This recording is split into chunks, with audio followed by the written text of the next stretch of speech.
ఓం హరి ఓం విఘ్న వినాయకాయ నమః వాగ్దేవే నమః నమస్కారం ప్రార్థయాన్ కరిష్యే. నా యొక్క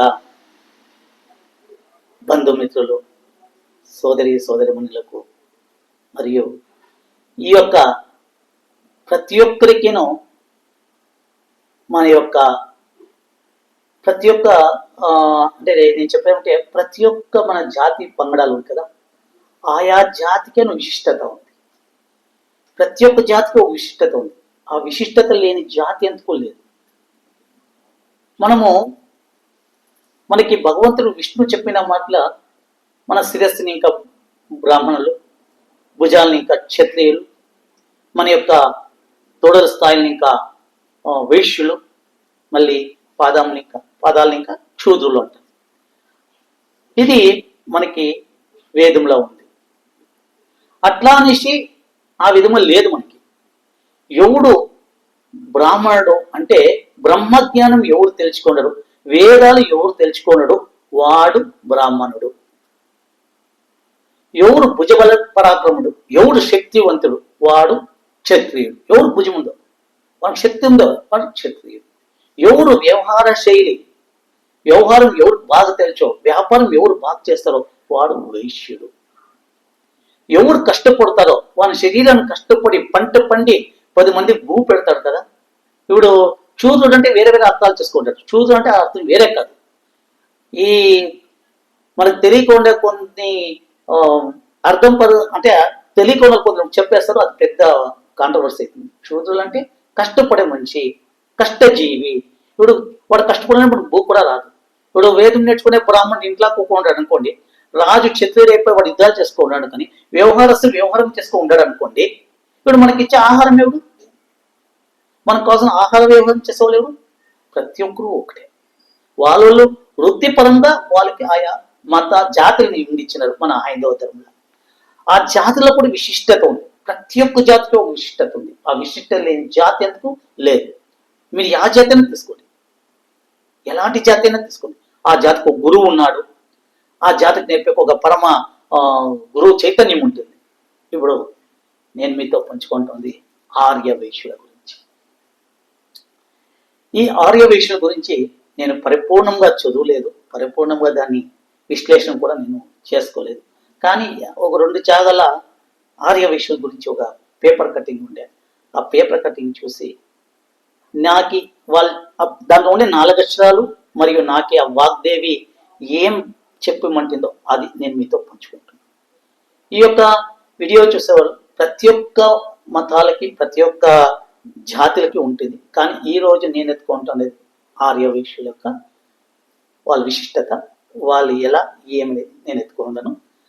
నాలో నేను చెప్పినప్పుడు ఏమో కొన్ని దోషాలు ఏమైనా ఉంటే, నేను తెలియకుండా 2 మాటలు ఏమైనా మాట్లాడినా కూడా అందరూ నన్ను క్షమించాలని మొదటగానే ప్రార్థిస్తున్నాను. ఇప్పుడు ఆర్య వైశ్యుల గురించి తెలుసుకుంటామా. ఆర్యులు అంటే కొందరు ఏమంటారంటే మనము దీనికి వచ్చినాము అనుకుంటారు. ఇరాను ఇరాకు సౌదీ నీకు వచ్చినాము, అక్కడ నీకు వచ్చిన వాళ్ళు ఆర్యులు అంటారు. దానికి ఆర్యాస్ అంటారు. మనమేం పరదేశులు కాదు. మనము ప్రపంచానికే దివ్య భూమి కర్మ భూమి, ఇడీ ప్రపంచంలో దేవానుదేవతలు జన్మించిన పుణ్యస్థలము, నదీమత్తలని ఇంకా పెట్టి పంచభూతము దేవుళ్ళుగా ప్రార్థించే మన హైందవ ధర్మం భారతదేశం. భరతుడు రాజ్యం పరిపాలించేదని భారతదేశం అంటాము. కానీ మనం ఎవరో పరాయి దేశం ఇంకా మనం రాలేదు కాబట్టి మనం పరాదేశస్తులు కాదు. ఆర్యులు అంటే ఒక గౌరవప్రదం, ఒక డాక్టరేట్ అంటారు కదా, ఆ తర మనకి ఒక ఆర్యులు అంటే ఒక ఉన్నత స్థానము, ఒక మంచి మనిషిగా మనం భావిస్తాం. ఆర్యులు అంటే ఒక శ్రేష్టమైన వాళ్ళు అని అర్థం. ఈ ఆర్య వైశ్యులు అంటాము. వైశ్యులు అంటే సాధారణంగా వ్యవహారం ఎందుకు చేస్తారో వాళ్ళకంతా వైశ్యులు అంటారు. ఆయా మా కుల పద్ధతిని బట్టి వైశ్యులు అంటారు. ఈ వైశ్యులు అనే మాట మనం 4 వేదాల్లో ఎత్తుకున్నా కూడా చిక్కింది. కృత, త్రేత, ద్వాపర, కలియుగాల్లో ఎత్తుకున్నా కూడా చిక్కింది. వైశ్యులు అనే మాట లేక యావది. ఇప్పుడు సత్యనారాయణ పూజ చేయండి, అప్పుడు కూడా వైశ్యులు ఉండాలి. ఒక మహా యజ్ఞ యాగాలు చేయండి, అప్పుడు కూడా వైశ్యులు ఉండాలి. పోనీ దక్షయజ్ఞం చూడాలి, దక్షయజ్ఞంలో కూడా వైశ్యులు ఉండాలి. వైశ్యులు లేనిది ఈ యొక్క మన యొక్క ప్రయాణం ముందుకు లేదు. బ్రాహ్మణుడు లేనిది ఎట్లా మనకి లేదో, రాజు లేనిది అంటే క్షత్రియుడు లేని ఎట్లా లేదో, వైశ్యుడు లేనిది యావది లేదు. అదే శూద్రులు లేనిది కూడా యావది లేదు. ఈ వైశ్యుడు భూమండలానికి ఎట్లొచ్చినారంటే పార్వతీ పరమేశ్వరుడు యొక్క అనుగ్రహంతో, సాక్షాత్ పార్వతీదేవి యొక్క అనుగ్రహం, పరమేశ్వరుని అనుగ్రహంతో ఈ యొక్క భూమండలాన్ని ఋషిమునులు ఉన్నప్పుడు ఆ యొక్క ఋషిమునుల కాలక్రమాల క్షత్రియులు, వేదాలైన క్షత్రువులు వీళ్ళకంత ఒక ఆహార వ్యవస్థ, వీళ్ళకంత ఒక మన యొక్క జీవనోపాయానికి కావాల్సిన యొక్క వ్యవస్థకి వైశ్యుల్ని భూలోకానికి సాక్షాత్ పరమశివుడు పంపించేది. ఆ పరమశివుని అంశంతోనే మనము భూలోకంలో ఈ వైశ్యులుగా మనం ఉండాలి. ఈ వైశ్యులు అందరూ వైశ్యులే. ఇది ఎన్నో గోత్రాలు, లెక్కలేని గోత్రాలు ఉండే ఆ వైశ్యులు. అంటే ఇప్పుడు మీకు ఎట్లా చెప్పాలంటే ఇప్పుడు కుమ్మరి షెట్లు, జనప షెట్లు, గానుగ షెట్లు, ఇంకా లెక్క వస్తుంది. ఈ షెట్లు అంటే చూడండి, ఈ షెట్లోనే కూడా వైశ్యుల్లో ఉన్నది. గుప్తాస్, మన గుప్తాస్ అంటే వైశ్యుల్లో ఒక ఎప్పుడది యా శతాబ్దంలా చాణక్య చంద్ర గుప్తాస్, మౌర్య గుప్తా. అప్పుడు గుప్తాస్ గురించి మీకు ఒక ఇచ్చేప్పుడు దీనికి ముందు వీడియో ఉంది, దాంట్లో చూడండి. గుప్తాస్ అంటే కూడా మన వైశ్యులు. వాళ్ళు ఒక పరాక్రమం ఎట్లుందంటే అతివీర భయంకరంగా ఉండే. సముద్ర చంద్రగుప్తుడు, ఈ గుప్తులది చాలా విశిష్టత. అప్పుడు కూడా వైశ్యుల ఇప్పుడు కూడా వైశ్యులు అంటే గుప్తాస్ ఉంది. ఇప్పుడు కూడా లక్ష్మీనారాయణ గుప్తా, వెంకటరమణ గుప్తా అనేసి ఉంది. ఇప్పుడు కూడా మా ఇంట్లో కూడా గుప్తాస్ అనే పేరుతో మా అన్నగారు ఉన్నారు. ఈ గుప్తులు కూడా ఇట్లుంది. ఈ యొక్క వైశ్యులు మన యొక్క పెనుగొండ క్షేత్రమైన వాసవి అమ్మవారిది పుణ్యక్షేత్రం. ఈ ఆంధ్రప్రదేశ్లోని పెనుగొండ క్షేత్రంలోని వాసవి అమ్మవారి జన్మం. ఈ అమ్మవారి జన్మం సాక్షాత్ పార్వతీదేవి స్వరూపునటి కుసుమాంబ కుసుమశ్రేష్ఠ కుమార్తె. అమ్మ జగన్మాత ఎంచుకోండే వాళ్ళు ఎవరంటే కుసుమాంబ కుసుమశ్రేష్ఠ కుమార్తె. వాళ్ళు ఆ యొక్క పెనుగొండ క్షేత్రంకు రాజులు. వాళ్ళు చూడండి, వైశ్యులు. వాళ్ళు వైశ్యులైనా కూడా వాళ్ళు రాజులు. మన అమ్మవారి వాసవి అమ్మవారి తమ్ముడుగా విరూపాక్ష. చూడండి, పేరు కూడా విరూపాక్ష. విరూపాక్ష అంటే మనము జంగమోళ్ళు, నగరతోళ్ళు అంటాము. లేదు, ఇక జంగమ నగరత అనే మాటే లేదు. ఆమెకి నగరత వైశ్యులు ఉంటారు. నేను అది కూడా ఇప్పుడు మీకు జ్ఞాపకం వస్తుంది. అంటే నా స్నేహితులు ఎందరో ఆర్యన్ నగర వైశ్యులు వాళ్ళు, అంటే నగరతోళ్ళు. వాళ్ళు నగరతోళ్ళు అంటే నగర బీది అని మా ఊళ్ళో ఉన్నారు. మా మధుగూడ ప్రోగ్రాంలో మేము వాళ్ళు నగరతోళ్ళు అంటాము. బెంగళూరులో కూడా లెక్కలేని మంది ఉన్నారు. మెజెస్టిక్లో వాళ్ళది ఒక పెద్ద హాస్టల్ ఉంది. నగర సెక్టర్లో ఉంటారు.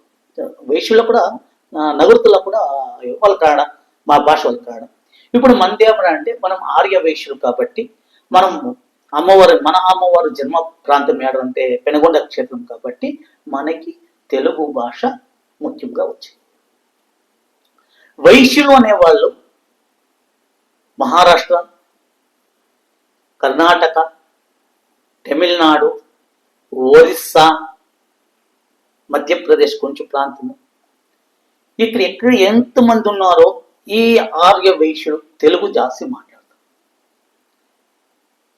ఈ ఆర్య వైశ్యుల చాలా ఇష్టత ఉంది. ఇక్కడ మీకు దాని అంతా మళ్ళీ ఈ 2 మాటలు అయితే దాన్ని చెప్తాను. ఈ వైశ్యులంతా ఒకే వ్యవహారం చేస్తూ ఉంటుంది. అమ్మవారికి ఆ కథ మీకు తెలిసిందే కదా, మన వైశ్యుల కథ మీకు అందరికీ తెలిసింది. హర్షవర్ధనుడు అనే రాజు వచ్చేది, అమ్మవారిని ప్రీతిచ్చేది, అమ్మవారు అయ్యేది అనేది, దానికి ఒక పెద్ద యుద్ధమే జరిగైపోతుంది. అమ్మవారు మన యొక్క వైశ్యుల యొక్క జాతి, మన వైశ్యులంతా మనం ఒకటయ్యి ఆ హర్షవర్ధనికి మనం దొరకకూడదనేసి వాళ్ళ అగ్నిహోత్రం పోయేది. 102 గోత్రాలు. ఇక్కడ మీకు ముఖ్యమైన మాట, ఈ మన గోత్రాలు వచ్చి 1000 గోత్రాల పైన ఉంటుంది. కానీ అమ్మవారి చేత ఎవరు అగ్ని ప్రవేశం చేసినారో, ఎవరు అమ్మవారి చేతిలో అగ్ని స్పష్టకి లోనైనామో వాళ్ళు నిజమైన ఆర్య వైశ్యులు. సాక్షాత్ పార్వతీ స్వరూపినైన అమ్మవారి చేతిలో మనం ఎవరు అగ్నికి ఆహుతైనామో వాళ్ళు 102 గోత్రాలు ఆర్య వైశ్యులు, నిజమైన వైశ్యులు వీళ్ళు. ఇంకా వేరే వాళ్ళంతా పక్కకు వైశ్యులు. వాళ్ళు ఆ యొక్క అమ్మవారితో అగ్ని ప్రవేశం చేయలే కాబట్టి వాళ్ళంతా అట్లట్లట్లే దూరం పోయి ఆ యొక్క వాళ్ళ యొక్క సంప్రదాయాలు వాళ్ళ యొక్క దీని ప్రకారం పోయి మనకు ఆర్య వైశ్యుడికి ఇష్టమైన స్థానం, ఇష్టమైన ఒక ఇది మన ఇష్టం మర్యాద. మనకి ఆర్య వైశ్యులు అంటే అమ్మవారి చేత మనం చేసినాం కాబట్టి కుసుమాంబ కుసుమిష్టి కుమార్తె ఆ అమ్మ. అలాంటి అమ్మ వాసవి కన్యకా పరమేశ్వరి అమ్మవారు ఎంత మనకి మన వైశ్యులకి కులదేవత అమ్మ. ఆ అమ్మని మనం నిత్యం ప్రార్థిస్తూ ఉండాల. కులదేవతని ప్రతి ఒక్కరు అంతే, వాళ్ళ జాతిలో వాళ్ళకు కులదేవత ఉంటుంది. ఆ కులదేవతను మరికూడదు.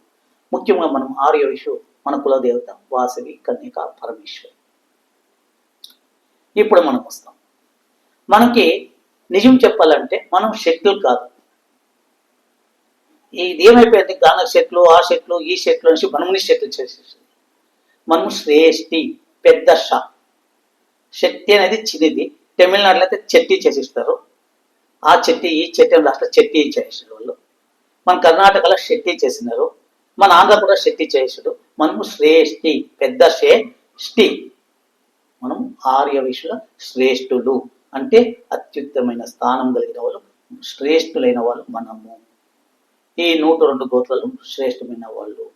వీళ్ళు ఎలా ఉంటారంటే, ఈ మన వైశ్యులు ఇది బాగా గమనించుకోండి. ఇప్పుడు ప్రజెంట్ అంటే ఇప్పుడు ఒక 20 ఏళ్ళు ఇంకా 30 ఏళ్ళు ఇంకా మన వైశ్యులుగా లేదు. అమ్మవారు మనకి ఇచ్చిన దీవెన ఏం తెలుసా? మీరు నీతిగా ఉండాలా, మీరు న్యాయంగా ఉండాలా, మీరు ధర్మం ప్రకారం నడియాలా, దేశం కోసం రక్షణ చేయాలా, వ్యవసాయం రక్షణ చేయాలా, గోమాత రక్షణ చేయాలని. మనము గోమాతకి సాకే వాళ్ళకి గోమటి అని మన పేరు. కోమటి కాదు, గోమటి. గోమాతను మనం రక్షిస్తూ ఉంటాం కాబట్టి మనం గోమాత రక్షకులు కాబట్టి మనం గోమటులు. ఆ గోమటులపై కోమటులు అయిపోయాం. ఆ గోమాత రక్షణ మనం ఇప్పుడు చేయాలి. మనకి భగవంతు ఇచ్చినది సంపూర్ణమైన పరిపూర్ణమైన మనకి ఆహారం ఏం తెలుసా? సస్యాహారము. వైశ్యుడు అనేవాడు సస్యాహారమే చేయాలి. వైశ్యుడు అనేవాడు త్రికాల సంధ్యావనం కాకుండా 2 పొద్దులు సంధ్యావనం చేయాలి. ఒకటి ప్రాతకాల, ఒకటి సాయం సంధ్యావనం చేయాలి. కానీ మనం సంధ్యావనం చేస్తున్నామా? లేదు.